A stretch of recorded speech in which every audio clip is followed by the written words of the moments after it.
Bonjour fidèles téléspectateurs de Sport 7, heureuse de vous retrouver pour ce nouveau numéro de votre émission Face à Face. Face à Dorcas, je suis avec monsieur Antoine Salomon-Bafou. Bonjour Antoine.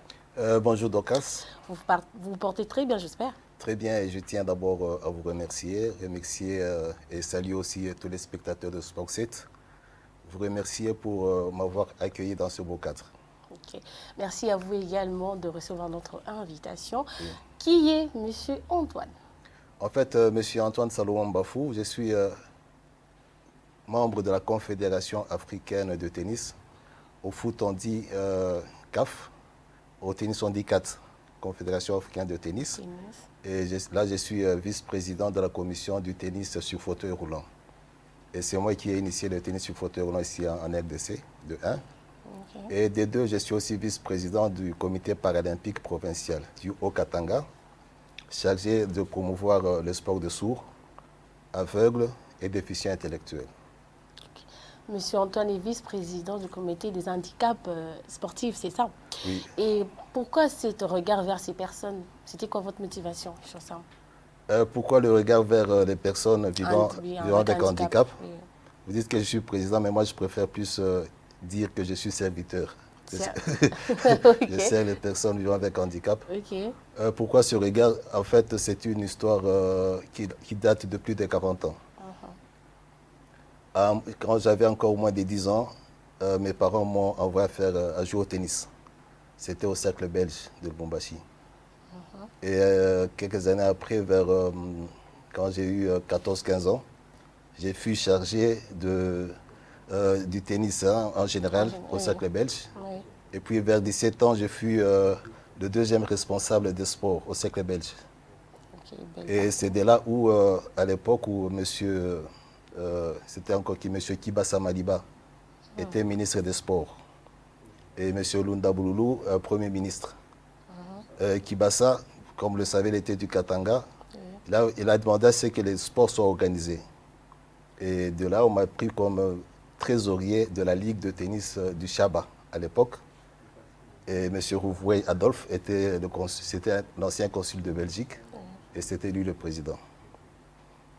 Trésorier du tennis de la Ligue du Chaba.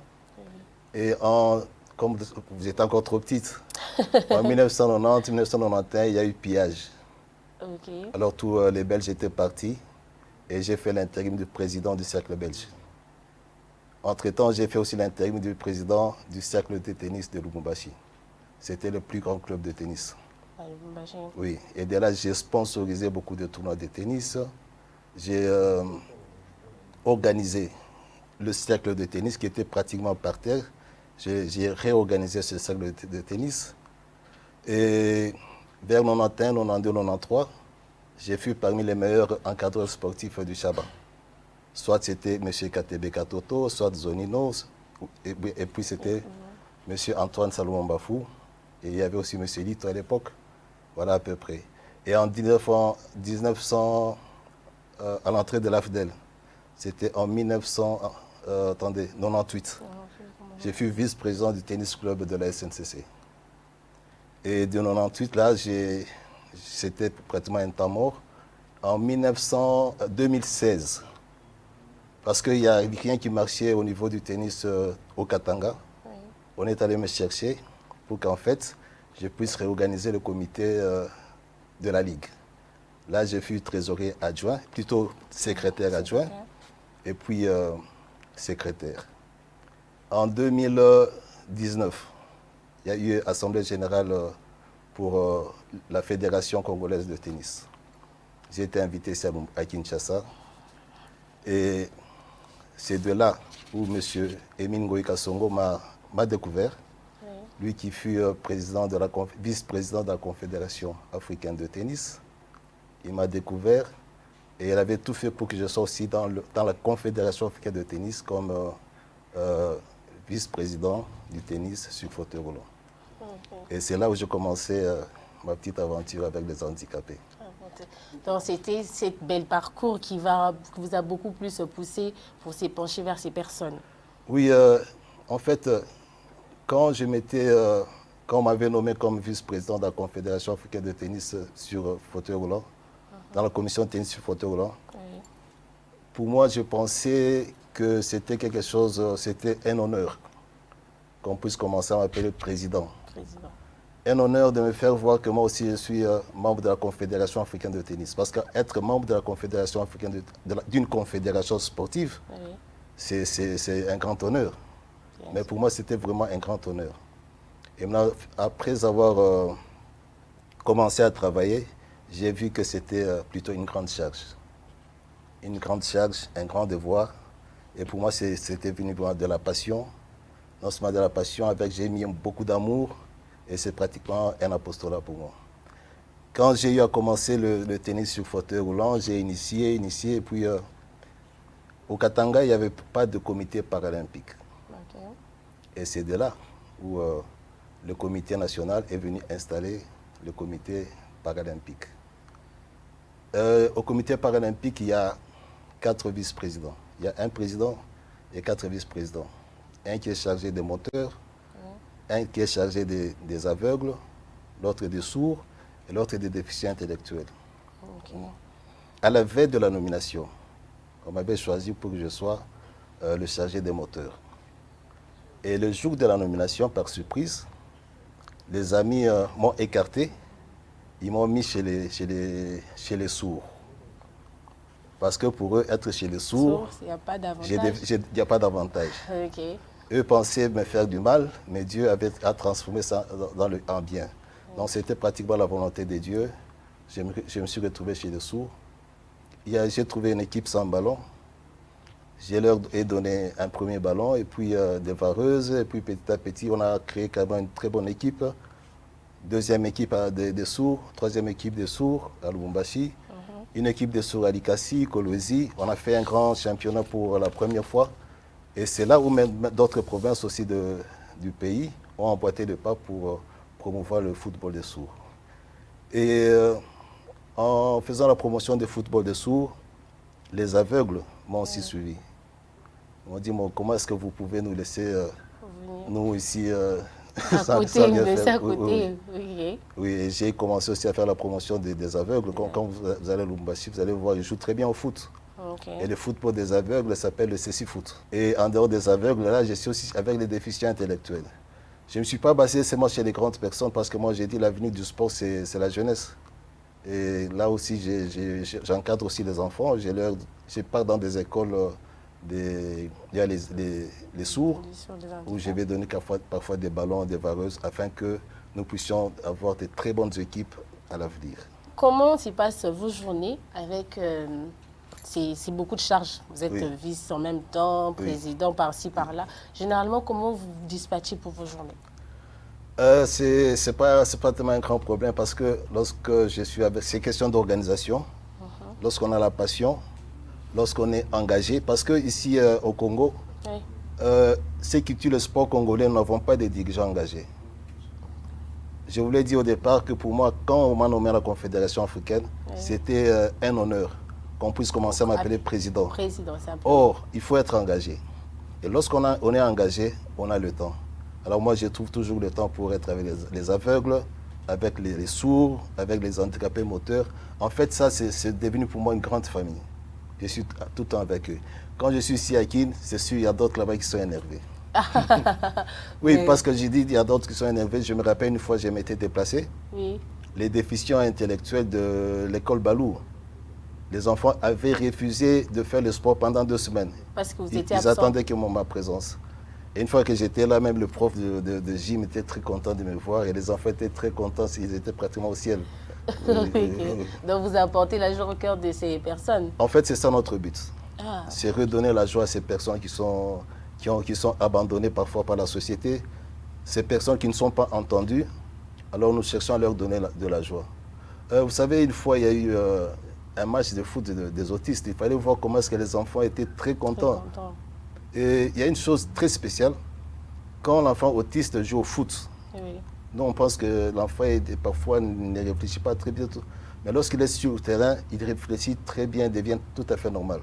Et il faut voir la joie que l'enfant manifestent. Oui, oui. Avec cette joie-là, pour moi, c'est difficile de les abandonner. Comment il fonctionne? Il faut le dire, être handicapé, c'est peut-être pour plusieurs personnes le disent que non, être handicapé, tu es limité à faire certaines choses, mais pour eux, que ce soit des footballeurs, que ce soit des handicapés qui jouent au tennis, les autres, comment ils passent leur journée, comment ils font pour quand même arriver au sommet de leur discipline? Ah oui, une très bonne question.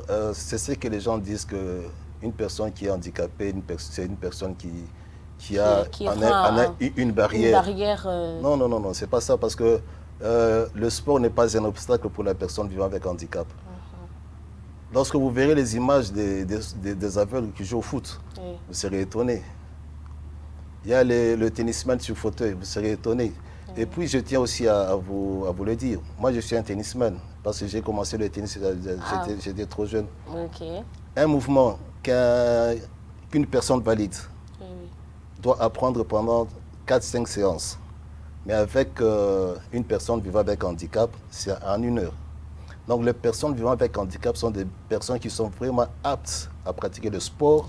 Et ce sont des gens qui sont très intelligentes. Ils ont des talents extraordinaires.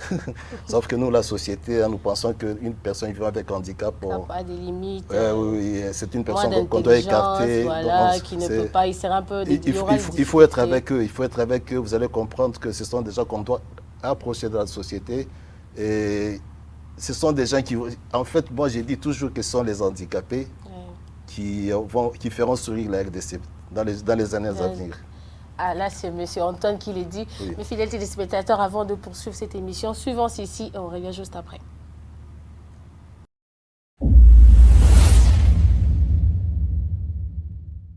Le stade TP Mazembe de la Kamalondo a abrité le match amical international entre les équipes sourds-muets de la RDC et de la Zambie, en présence du délégué de la Ninafoot, le professeur Mutombo, le directeur général des personnes vivant avec handicap zambienne, Frankson Moussokwa, et du vice-président de la Paralympique, et devant un public particulier. Ce jour du 64e anniversaire de l'indépendance de la RDC est aussi particulier. Les hymnes de 2 pays sont exécutés. Le coup d'envoi de la partie est donné par le professeur Mutombo. Après 10 minutes de jeu, les Zambiens ouvrent la marque par leur numéro 16 sur un coup franc. Le Chipolopolo sont passés maîtres en fait de coup franc. Ils marquent leur 2e but et le 3e but sur une maladresse du portier congolais, du reste remplacé en seconde période. L'équipe zambienne gagne le match par 3-0. La revanche promise est assurée. Le trophée s'en va de l'autre côté de Kasumbalesa, c'est-à-dire en Zambie. Monsieur Antoine, généralement, comment ces athlètes font pour s'entraîner d'habitude? Comment est-ce qu'ils font pour s'entraîner d'habitude? Je commence par le tennis sur fauteuil roulant. Là, ils viennent chaque fois aux entraînements. Parce que je vous ai dit que je suis vice-président de la commission tennis fauteuil roulant. Et c'est moi qui ai initié le tennis sur fauteuil roulant ici en RDC. Il n'y a pas qu'à Lubumbashi. Le tennis sur fauteuil roulant se pratique à Kalemi, se pratique à Goma, à Bukavu, Kisangani. Et ici à Kinshasa également? Kinshasa, pas encore. On a fait commencer timidement, mais faute de temps, là, je n'ai pas pu continuer. Oui. Mais pourtant, ici, il y a beaucoup de personnes, il y a beaucoup d'handicapés moteurs. Et je pense que dans les années à venir, ça va aller. Et ils viennent, par exemple, à Lubumbashi, ils viennent aux entraînements 3 fois par semaine. Et pour eux, il faut toujours quelque chose pour le transport, aller au transport retour. Et ils s'entraînent normalement sans aucun problème. Et ils jouent très bien. D'ailleurs, pour votre information, si vous n'êtes pas informé, il y a 2 mois, qu'un tennisman sur fauteuil de la RDC est sorti 3e à Nairobi. Donc la RDC est sortie 3e parce qu'il a représenté la RDC. C'est déjà en tennis sur fauteuil roulant. Il y avait 7 pays. Parmi les 7, il y avait la RDC et notre tennisman sur fauteuil a représenté valablement notre pays. Comment on l'appelle? Déplique. Déplique. Un très bon. Déplique Très bon. Kayembe. Kayembe. Ah, c'est lui qui a fait l'honneur du tennisman Oui, à l'extérieur du pays. Oui, à l'extérieur du pays. Un très bon joueur. Mais malheureusement, notre pays ne lui a rien donné. J'espère que dans les années à venir, ça va changer. Pour le footballeur, comment ils font pour s'entraîner avec les ballons? Ça, c'est aussi encore une très bonne question pour les footballeurs sourds. Oui, oui. Eux s'entraînent à Lumbashi 2 fois par semaine. Ici, là, je viens même d'avoir encore une vidéo pour ceux de Kinshasa qui sont en train de s'entraîner en ce moment-ci. Oui, oui. Ça se passe normalement parce que c'est une des questions que beaucoup de gens posent. Oui. Mais comment ça se fait que les sourds peuvent jouer au foot? Les ballons, oui, oui. On n'a pas de je me suis rendu à la FECOFA il y a au moins une année. J'arrive et j'ai dit que j'encadre les footballeurs sourds. La FECOFA. Et on dit, Baba Betagabal. Donc les gens s'étonnent. Est-ce que les sourds jouent au foot? Je dis, mais ils sont des personnes comme nous. Donc ils jouent sans aucun problème. Et ils disent, mais comment ils vont commencer à écouter? Je dis, bon, tu as fait une faute. Comment est-ce qu'il y a un arbitre? Comment ça se fait en fait? L'arbitre, comment je dis, bon, l'arbitre lui a juste un drapelet. Et quand l'arbitre soulève le drapelet, donc le joueur voit déjà qu'il y a une sanction. Oui. Et puis c'est vraiment quelque chose de bien. Avec le sourd, vous allez comprendre que Dieu est merveilleux. Lorsque vous perdez un sens, il y a l'autre sens qui fonctionne parfaitement. À la place. Pour les sourds, ce sont les yeux. Les yeux fonctionnent à la place des oreilles. Et puis le toucher. Juste des fois avec les signes ils ont fortement développé leur toucher. Donc un moindre arrêt de jeu, bon, je ne sais pas comment la sensation là, Dieu est tellement terrible, ils savent que là il y a sanction et ils arrêtent. Oui, ils arrêtent. Oui. Mais sinon, en ce qui concerne les entraînements, ils s'entraînent comme les valides. Quelles sont les difficultés qu'ils rencontrent, que ce soit pendant des entraînements, pendant des compétitions, pendant des tournois, que ce soit pour les tennismen, que ce soit pour les footballeurs? Les difficultés que nous rencontrons, il y a beaucoup de difficultés. Oui, parce que la toute première difficulté, il faut comprendre que la personne vivant avec handicap, c'est une personne qui n'a pas... La plupart des personnes vivant avec handicap n'ont pas étudié. Leurs parents n'ont pas donné la facilité aux enfants d'étudier. C'est quelque chose de qui n'est pas très bon, quoi. Lorsque vous avez une personne vivant avec handicap, un fils vivant avec handicap, il faut le considérer comme les autres fils qui sont dans la maison. C'est ça la première difficulté, la compréhension, des fois c'est très compliqué. Et la deuxième difficulté, c'est le financement. Par exemple, pour le tennis sur fauteuil roulant, j'ai commencé seul jusqu'à ce point, je me bats toujours seul financièrement. Il y a le football au moins, il y a au Katanga, nous avons quand même quelques personnes qui nous aident. Il y a quand même une dizaine de personnes qui aident. Pas beaucoup, mais quand même ça va. Avec le peu quand même. Là, je peux citer aussi le gouverneur de la province qui assiste lorsqu'il y a chaque fois une demande des sourds. Là, en tout cas, coup de chapeau à lui. Et aussi pour les aveugles, là, nous sommes en train de nous battre. Comment remédier à toutes ces difficultés, ainsi que pour les personnes, pour les enfants à déficience intellectuelle. Et c'est plus pour les enfants ou pour les adultes également? Pour toutes les catégories. Pour toutes les catégories. Et pour les enfants, il n'y a pas trop de difficultés que pour les adultes? Surtout, pour les enfants, il y a beaucoup de difficultés. Surtout, il faut le dire, le matériel. Ils n'ont pas de matériel, il faut leur donner du matériel. Et puis, ce sont des enfants qui viennent parfois régulièrement, parce que là, on les réunit à partir de l'école, qui viennent souvent irrégulièrement à l'école. Parce que pourquoi certains sont souvent renvoyés, faute les parents ne paient pas les frais scolaires. Et là, ça complique aussi les entraînements pour les enfants. Mais ça, pour les grandes personnes aussi, là, bon, ça va petit à petit. Vous vous dites peut-être aujourd'hui, c'est très rare de trouver des personnes comme vous qui encadrent ces personnes un peu écartées, il faut le dire. Mais c'est quoi vos récompenses en fait? Vous dites, voilà, je me lève aujourd'hui pour encadrer tel. Mais je gagne quoi après? Madame, c'est comme je vous l'ai dit, j'avais commencé dans le tennis. Moi, je ne savais jamais que j'allais travailler avec des personnes vivant avec handicap. Même quand j'ai passé en route, c'est comme si je ne les voyais pas. Je ne sais pas comment est-ce que aujourd'hui je suis engagé dans cette histoire. C'est vrai que j'ai commencé par le tennis sur fauteuil roulant, et puis avec les aveugles et tout. Mais comme récompense, pour moi, j'ai dit que c'était un apostolat. Parce que Lorsqu'on travaille avec les personnes vivant avec handicap, on s'est dit que quelque part, il y a aussi la main de Dieu. La main de Dieu. Il y a aussi la main de Dieu. Parce que je me dis toujours que la personne vivant avec handicap, elle est plus proche de Dieu que la personne valide.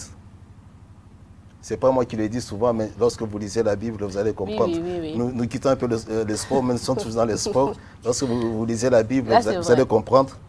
À chaque cri d'un handicapé, Jésus s'est arrêté. Non, Jésus s'est arrêté directement. Il ne passait pas. Oui. Lorsque vous lisez la Bible, lorsqu'un handicapé criait, Jésus s'est arrêté. Zachier était aussi handicapé. Lorsqu'il est monté à l'arbre, Jésus s'était aussi arrêté. Alors on s'est dit que... C'est ça, c'est votre récompense. C'est celle-là qui vient de Dieu. Oui, moi je pense que la récompense vient de Dieu. La bénédiction vient de Dieu. Mais au-delà de la récompense de notre Seigneur, mais vous n'avez pas quand même des revenus à côté, à gauche, à droite? Non, j'ai dit, pas de revenus. Je vous dis que pour le tennis sur fauteuil, là, je souffre encore. Là, vous parlez de tennis simplement. Non, et pour le foot? Tennis fauteuil, je souffre. Au moins pour le foot des sourds, là, nous avons quelques personnes qui soutiennent. Les aveugles, jusque-là, il n'y a rien du tout. Les autistes, il n'y a encore rien du tout. Donc, si je peux dire 75%, nous sommes en train de souffrir financièrement. 75% en train de souffrir. Oui. Avant de et aussi pour le foot, il y a la FECOFA qui nous assiste. Hein. Pour le football nous sommes allés jouer en Zambie. Il y a quand même la FECOFA qui nous a donné des vareuses. Et pour les équipements, là, nous pouvons dire aussi merci à la FECOFA. Vous envisagez aussi de créer une équipe nationale pour ces... Nous avons déjà une équipe nationale une ossature d'une équipe nationale. Nous avons joué déjà en Zambie l'année passée, le 24 octobre, pour le football des sourds, les léopards des sourds, c'était déplacé pour la Zambie. Et on devait aussi arriver en Afrique du Sud, mais malheureusement, notre aventure s'était arrêtée au niveau du Zimbabwe. Nous sommes rentrés. Et l'année dernière, l'équipe nationale zambienne de Tipolo-Polo, les sourds, sont venus aussi à Lubumbashi. Donc nous avons déjà l'ossature de l'équipe nationale. Et aussi, je vous informe que la RDC est invitée à participer à la Coupe d'Afrique des Nations des sourds. Ça sera au mois de novembre de cette année. Ça commence le 15 novembre, et du 15 au 30. Oui. Du 15 au 30. Oui. Pour le footballeur, que ce soit pour les tennismen, ils ont déjà participé à une compétition internationale ou nationale? Les tennismen sur fauteuil ont déjà participé à une compétition internationale. Je vous l'ai dit, c'était à Nairobi, au Kenya, il y a 2 mois, avec notre champion des pics qui est sorti 3e. Disons, il a représenté la RDC est sorti 3e. Et au mois de novembre, fin novembre, il va encore participer à Dar es Salaam. Pas seulement lui, ils seront plus ou moins 6 tennismen sur fauteuil qui s'entraînent chaque jour maintenant à Kilima. Oui. En ce qui concerne le football des sourds, nous avons déjà participé à un match amical international. C'était en Zambie, le 24 octobre de l'année dernière. Et le 30 juin, les Zambiens sont venus encore ici chez nous en RDC, c'était à Lubumbashi. Et je tiens aussi à vous informer que l'équipe nationale des sourds doit participer à la Coupe d'Afrique des Nations des sourds au mois de novembre de cette année. Et c'est là que nous sommes en train de nous préparer, nous courons de gauche à droite pour trouver une solution pour eux. Déjà, comment se passent les préparations pour cette compétition? Ici à Kinshasa, l'équipe de Kinshasa s'entraîne déjà ici. Ceux de Lubumbashi s'entraînent à Lubumbashi, ceux de Bukavu s'entraînent à Bukavu.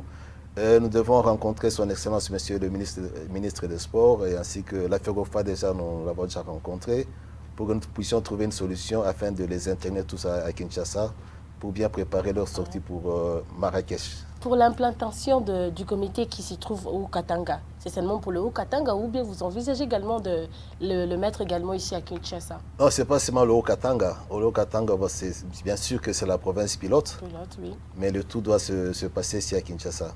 Moi, je me dis toujours que créer une fédération de football des sourds, bon, c'est quelque chose de bien, mais c'est encore une barrière. Et c'est ainsi que je pense que d'ici peu, la FECOFA, comme nous travaillons sous couvert de la FECOFA va créer une commission handi-foot. Et là, maintenant, il y aura différentes catégories d'handicap. dans cette commission. Il y aura les footballs des sourds, le football CAN, possible même, pourquoi pas le football des aveugles. Et pour chuter, oui. Quels sont vos projets de l'avenir? Monsieur Antoine Salomon, quels sont vos projets de l'avenir pour que ce soit dans vos casquettes, dans différentes casquettes, et vous envisagez quoi? Le projet d'avenir, comme j'avais dit une fois quand j'étais nommé pour la première fois à la Confédération africaine de tennis, parmi mes projets, j'avais dit d'organiser un grand championnat de tennis sur fauteuil international ici chez nous en RDC. Et d'ailleurs, c'est ce que nous sommes en train d'organiser. Parce que d'ici au mois d'avril, du 21 au 27 avril, nous organisons un Open de tennis sur fauteuil roulant à Lubumbashi. Et d'ailleurs, il y a plusieurs nations qui commencent déjà à s'inscrire. Il y a le Cameroun, où nous avons déjà 12 participants. Il y a le Kenya, il y a la Tanzanie. Et ça sera un très, très grand événement. Bon, ça, c'est parmi les projets qui est en train déjà de naître. Oui. Et un autre grand projet que j'ai, vous savez, le sport paralympique, le sport des personnes vivant avec handicap, a été créé à la veille de la fin de la guerre mondiale. Pourquoi? Parce qu'il y a eu beaucoup de militaires qui étaient amputés. Parce qu'il faut savoir une chose, il y a une grande différence entre une personne qui naît avec handicap et une personne qui devient handicapée. Et la personne qui devient handicapée, elle vit avec beaucoup de traumatismes. Et la personne qui est les militaires, qui après la guerre mondiale avaient beaucoup de traumatismes, c'est là où on avait créé le sport paralympique. Et pourquoi le sport paralympique? Parce que c'est très important de remonter un peu le moral. C'est ça aussi, je me suis dit parmi mes projets, j'ai été contacté par les militaires de Kamfangu. Ils m'ont contacté afin que je puisse aussi m'occuper d'eux. Et avec eux, je compte initier le football CAN. Le football CAN, c'est le football des personnes amputées. Quel est votre message de la fin? Le message de la fin, c'est juste une interpellation au gouvernement de penser aussi à la personne vivant avec handicap. Vous voyez, hier, nous étions tous derrière les léopards, les valides. Mais pourtant, il y a aussi les léopards sourds qui doivent participer à la CAN. Nous sommes en train de nous battre à gauche, à droite, comme si on n'était pas des Congolais. Pourtant, c'est une affaire, c'est la fierté nationale. Si le gouvernement peut vraiment penser à soutenir nos léopards qui sont invités à participer à la Coupe d'Afrique des Nations. C'est ça mon plus grand message. Voilà, nous sommes arrivés à la fin de cette émission, fidèles téléspectateurs. Face à moi, aujourd'hui, nous sommes avec M. Antoine Salomon Bafou, qui est vice-président de la commission de tennis sur fauteuil, qui s'occupe plus des handicapés.